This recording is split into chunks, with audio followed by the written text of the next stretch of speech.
Assalamualaikum. Saya Anur Izian binti Mazlan, S59219, ingin membentangkan latihan industri di Kelab Golf dan Rekreasi Petronas yang juga dikenali sebagai KJRP. Isi kandungan pembentangan ini adalah pengenalan KJRP, tugasan yang dilaksanakan, sistem pengurusan inventory, pengalaman dan kemahiran, masalah yang dihadapi, cadangan penambahbaikan, rumusan dan juga rujukan. Kelab Golf dan Rekreasi Petronas iaitu KJRP merupakan sebuah pusat sukan yang terletak di Kerteh, Kemaman.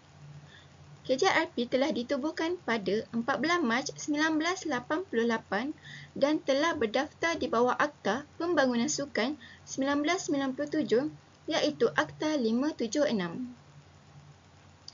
Pada masa sekarang, KJRP mempunyai 56 kelab gabungan yang mana termasuklah Malaysia, Singapura, Brunei dan juga Thailand. Gabungan ini merupakan perjanjian timbal balik yang mana setiap kelab berpeluang untuk saling berkongsi manfaat dan keistimewaan serta mengukuhkan lagi hubungan antara kelab-kelab tersebut. KJRP juga sangat aktif dalam menyediakan kemudahan sukan dan sosial kepada ahli yang berdaftar serta menggalakkan interaksi dan pergaulan yang sihat dalam suasana mesra, harmoni dan juga santai. Berikut merupakan profil syarikat KJRP. Waktu perniagaan KJRP adalah hari Ahad sehingga hari Sabtu pada jam 8 pagi sehingga 7 malam. Visi KJRP adalah untuk menjadi peneraju pusat rekreasi dan komuniti pilihan rakyat. Manakala misi KJRP pula adalah untuk menjadi pusat rekreasi yang menyediakan kemudahan terbaik dan selesa kepada pengunjung. Objektif KJRP pula adalah untuk memenuhi keperluan sukan dan rekreasi pekerja syarikat petroleum. Seterusnya adalah pelbagai perkhidmatan dan fasilitis yang ditawarkan oleh KJRP. Antara kemudahan sukan yang ditawarkan adalah bola sepak, woodball, badminton, golf, kolam renang dan juga gym. Selain itu, KJRP juga menyediakan bilik yang boleh digunakan untuk pelbagai acara dan majlis oleh orang ramai. Penggunaan bilik tersebut disertakan dengan pakej makanan yang disediakan secara eksklusif oleh pekerja kelab dan juga chef yang berpengalaman. Seterusnya adalah proses kerja yang dilaksanakan sepanjang latihan industri. Antaranya adalah ringkasan jualan iaitu lebih dikenali sebagai DSS. DSS merupakan koleksi jualan yang direkodkan oleh sel outlet dan ia disusun mengikut hari dan bahagian jualan. Saya ditugaskan untuk mengira, menyemak ketepatan laporan DSS dan memasukkan data DSS ke dalam sistem perekonomian UBS. Seterusnya adalah laporan keahlian. Laporan keahlian pula merupakan tugas memasukkan data yuran bulanan, menyemak transaksi pembayaran yuran ahli, menyediakan aging report, menghantar statement of account dan merekodkan pembayaran ahli ke dalam official receipt iaitu OR. Untuk laporan pemotongan gaji pula, saya ditugaskan untuk memasukkan data pemotongan gaji ahli kelab dan membuat reconciliation senarai pemotongan gaji bagi kaki tangan Petronas yang menjadi ahli kelab. Seterusnya adalah saya ditugaskan untuk menerima, mengesahkan invoice dan membuat pendaftaran invoice. Saya perlu memastikan invoice tersebut dilampirkan dengan dokumen yang lengkap dan disahkan sebelum menghantar kepada jabatan akaun. Seterusnya adalah proses melunaskan pembayaran. Untuk proses melunaskan pembayaran, saya ditugaskan untuk menerima invoice yang lengkap, menyediakan PV dan OA dan meminta pegawai mengesahkan PV dan OA mengikut LOA yang ditetapkan. Tugas seterusnya adalah aliran proses pembelian yang mana saya akan menerima purchase request dari user dan saya perlu menyediakan request for quotation untuk memberikan kepada pembekal.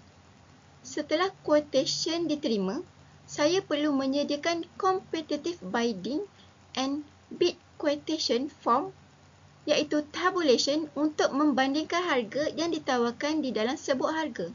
Setelah mendapat keputusan daripada tabulation form, saya perlu menyediakan PO iaitu purchase order dan menyerahkannya kepada pembekal untuk sesi pembelian. Setelah barang sampai, saya akan menerima invoice untuk sesi pembayaran dan langkah seterusnya. Seterusnya adalah mini project. Mini project saya adalah membangunkan sistem pengurusan inventory. Sistem inventory merupakan satu set peraturan dan teknologi yang digunakan oleh sesebuah organisasi untuk mengurus, mengawal dan merekodkan stok atau barang yang dimiliki.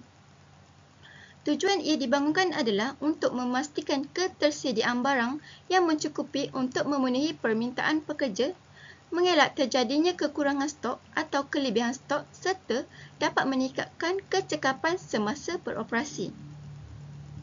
Dengan adanya sistem inventory yang sistematik dan canggih, sesebuah organisasi dapat menyimpan data dengan tepat, mengurangkan masa pemprosesan secara manual, menangani risiko kesilapan dan meningkatkan kualiti kerja yang baik. Sistem pengurusan inventory ini dibangunkan dengan menggunakan Microsoft Visual Basic for Application. Berdasarkan pemerhatian yang dibuat, saya mendapati bahawa KJRP mempunyai masalah dari segi susunan inventory yang tidak teratur, tiada rekod baki yang tepat, kehabisan stok dan kelebihan stok. Objektif untuk mini projek ini adalah yang pertama, membina sistem inventory yang efektif menggunakan Visual Basic for Application dan juga memastikan kaki tangan pejabat dapat menyimpan rekod stok inventory dengan tepat dan merekod semua transaksi keluar masuk inventory. Seterusnya adalah metodologi ataupun algoritma bagi sistem inventory yang dibina. Pertama adalah daftar stok. Input untuk daftar stok adalah nama dan harga item, manakala proses untuk daftar stok adalah masukkan data dan juga outputnya pula adalah senarai item yang berdaftar. Kedua adalah transaksi stok. User perlu memasukkan harga dan juga kuantiti. Kuantiti akan didarabkan dengan harga dan outputnya pula akan mengeluarkan jumlah transaksi stok. Seterusnya adalah ketersediaan stok. Input untuk ketersediaan stok adalah stok masuk dan juga stok keluar. Prosesnya pula adalah stok masuk tolak stok keluar, yang mana outputnya pula akan mengeluarkan stok yang tersedia. Seterusnya adalah pelaporan ataupun sejarah transaksi stok. User perlu memasukkan harga kuantiti, yang mana kuantiti akan didarabkan dengan harga dan juga outputnya pula adalah menunjukkan sejarah transaksi stok. Seterusnya adalah keputusan dan perbincangan. Sistem inventory yang dihasilkan menggunakan developer di Microsoft Excel merupakan penyelesaian yang cekap dan praktikal untuk menguruskan inventory dalam sesebuah organisasi. Sistem ini terbahagi kepada dua bahagian iaitu daftar stok dan juga transaksi stok. Okey, ini adalah inventory management system yang telah saya bina. So, first thing first, kita nak register stok. So, tekan register stok. So, produk yang kita nak register adalah ruler. So, masukkan produk ruler RM1.20, RM1.20 andai kata. So, kita tekan add. Product has been add in register stock and then tekan OK. So, item nombor 5 ni dia akan pop up lah ruler RM1.20, RM1.20. So, andai katalah admin tersalah key in harga untuk ruler. So, kita double klik kat sini, kita boleh tukar RM1.30, RM1.30 and then tekan update. Product has been update in register stock and then tekan OK. So kat sini dia akan tukarlah daripada RM1.20 kepada RM1.30 and then kita juga boleh export register stock ni kepada Excel. And then dia akan keluarlah pop-up Excel yang asing untuk register stock. Okey, seterusnya, so kat sini dia akan keluarlah, dekat available stock ni dia akan keluar ruler, available stock kosong sebab tadi kita baru je register stock. And then kita nak key in untuk ruler, so kita pilih ruler kat sini, and then type kita tukar kepada stock in. So dia akan keluar rate dia adalah 1 unit ruler RM1.30. So andai kata kita baru masukkan ruler, kita baru beli ruler sebanyak 10 unit. So kita tekan 10 pada 7 hari bulan 1 2024 and then tekan add. So data has been add. And then so kat sini dia akan keluarlah ruler stock in sebanyak 10. And harga 1 unit adalah RM1.03. And then 10 darab dengan RM1.03, RM13 pada 7 Januari 2024. So dekat available stock ni akan pop up lah ruler available stock sebanyak 10 sebab kita baru key in 10 kan.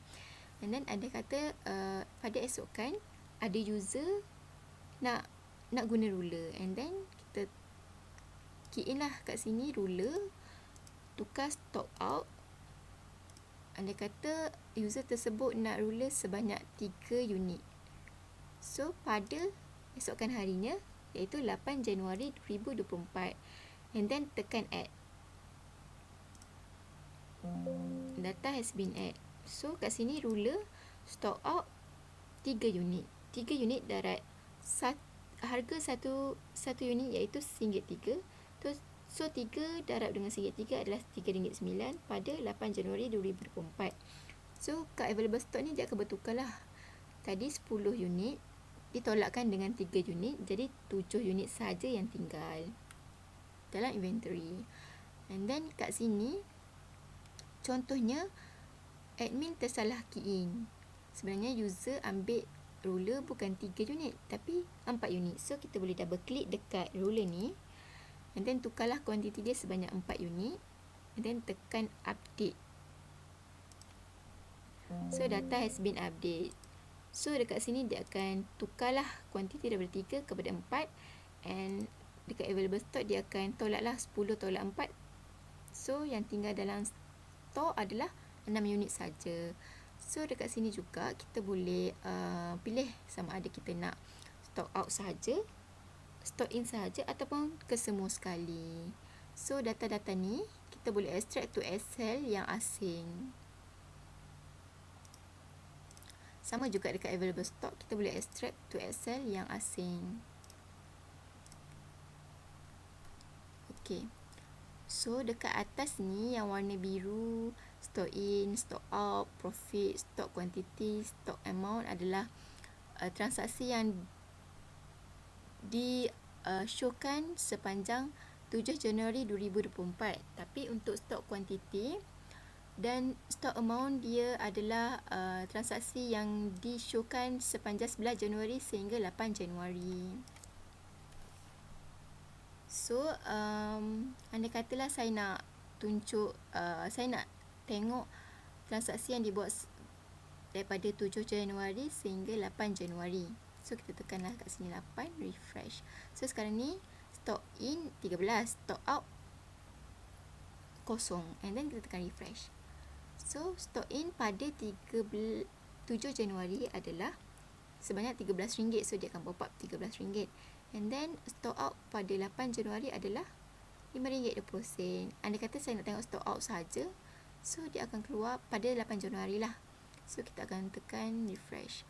So dekat stock in ni dia akan keluar kosong sebab pada 8 Januari ni tak ada stock in yang masuk, dia ada stock out saja. So andai katalah saya nak tengok semua history ataupun sejarah transaksi daripada 11 November 2023 sehingga 8 Januari 2024. And then kita tekanlah kat sini, kita pilih 11 November 2023 sehingga 8 Januari 2024, and then tekan refresh. And then dekat atas ni dia akan bertukarlah stock in, stock out selama 11 Januari sehingga 8 Januari, termasuk dengan profit dan juga stock quantity and stock amount. So transaksi yang dipaparkan di paparan utama ini boleh di print, boleh tekan sahaja print, button print ni, and then dia akan pop up lah inventory report daripada 11 November 2023 sehingga 8 Januari 2024, and detail-detail available stock by product, iaitu stock in, stock out, available stock value, dan juga nama-nama produk yang ada sepanjang tarikh yang dipilih.